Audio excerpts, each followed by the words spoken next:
Namaskar, Nileshok here. In this episode, I am going to walk you through the brief story of River Saraswati.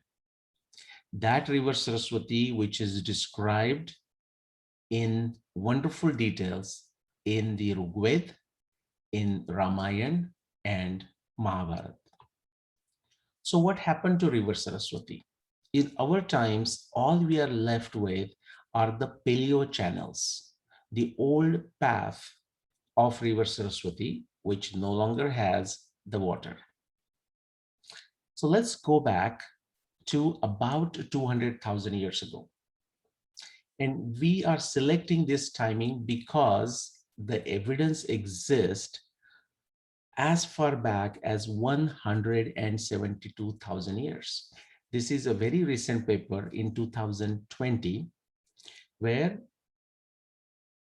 the water or the existence of water, the evidence for the water or water channel was found along the Paleo channel that was identified as early as 1970. So River Saraswati, with its many tributaries such as Shatudri or Satluj, many of the smaller rivers, including Saraswati, coming to the bigger Saraswati from Kurukshetra area, and the river Yamuna, all feeding their waters to the grand Saraswati. And we have evidence for its path near Bikaner going back to 172,000 years. Now, fast forward to about 75,000 years ago. Something happened. Something happened geographically. We don't know exactly what. We can speculate and wonder if this particular shift of River Saraswati from the southeast to the northwest direction occurred due to or the events, geographical events related to Toba explosion. But we don't know that for sure, so it only remains a speculation. What we do know for sure is that the river course, river path did shift from further southeast to northwest, now in the area of Kalibanga, both places still in Rajasthan. And beginning with around 70,000 BC, the same Grand River started flowing in the area of Kalibanga. Again, it has these grand tributaries such as Shatudri, many rivers from the Kurukshetra area, as well as Yamuna. Let's fast forward. So now we are starting from 70,000 BCE to 50,000 BCE. The Grand Saraswati is flowing through the northwest part of India. Now, just after 50,000 BCE and sometime between 50,000 BCE and 40,000 BCE, some other interesting thing happened. We do not know the exact causes of it. That is to say, what caused this change. We do have sufficient evidence that tells us that Yamuna separated from River Saraswati sometime between 50,000 BCE and 40,000 BCE. So Yamuna turned south and eastward and then met Ganga sometime during this time. So now Ganga and Yamuna are together, and Yamuna is no longer feeding its waters to Saraswati. What is possible is that some of the distributaries of Yamuna, small ones, might still be feeding their waters to Saraswati. Let's fast forward.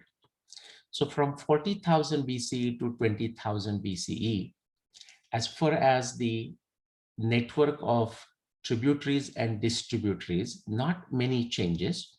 However, this was the time when in many parts of the world, the temperatures were going down.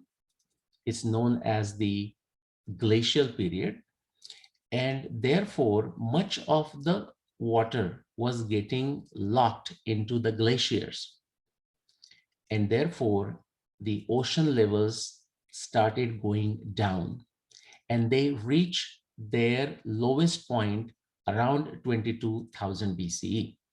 What is interesting is that we see the effect of this glaciation around the world into the quantity of waters that is flowing into these rivers, including river Saraswati. Around 22,000 BCE, we notice that quantity of water flowing into the river Saraswati went significantly down.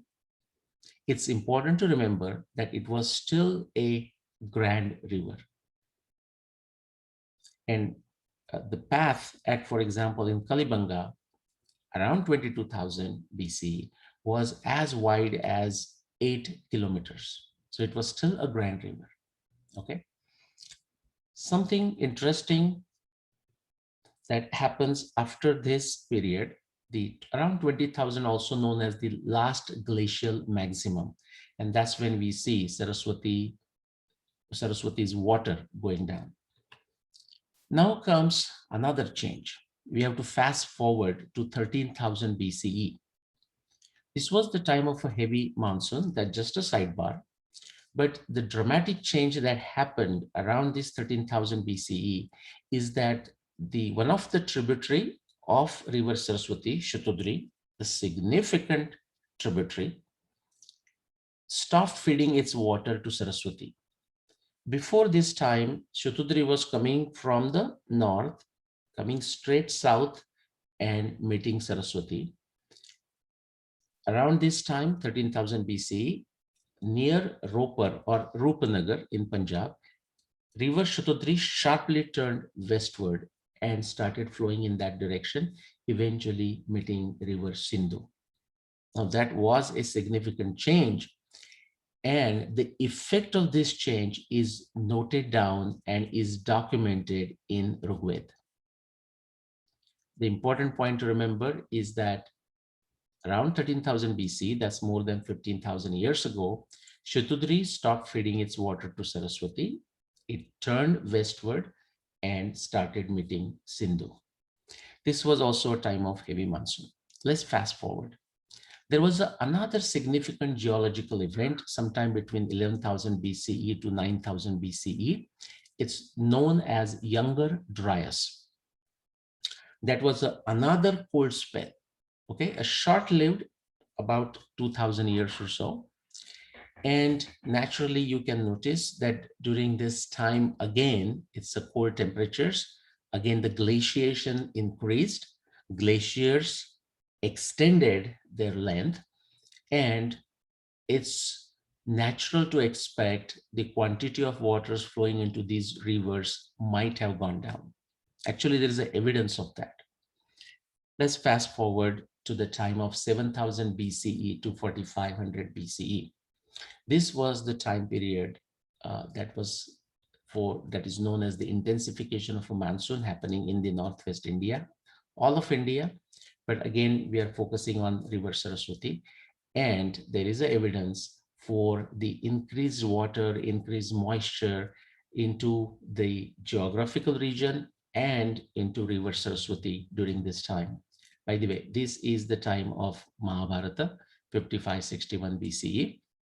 And the geological, hydrological, climatological evidence beautifully corroborates with the descriptions of river Saraswati that are given in the Mahabharata text.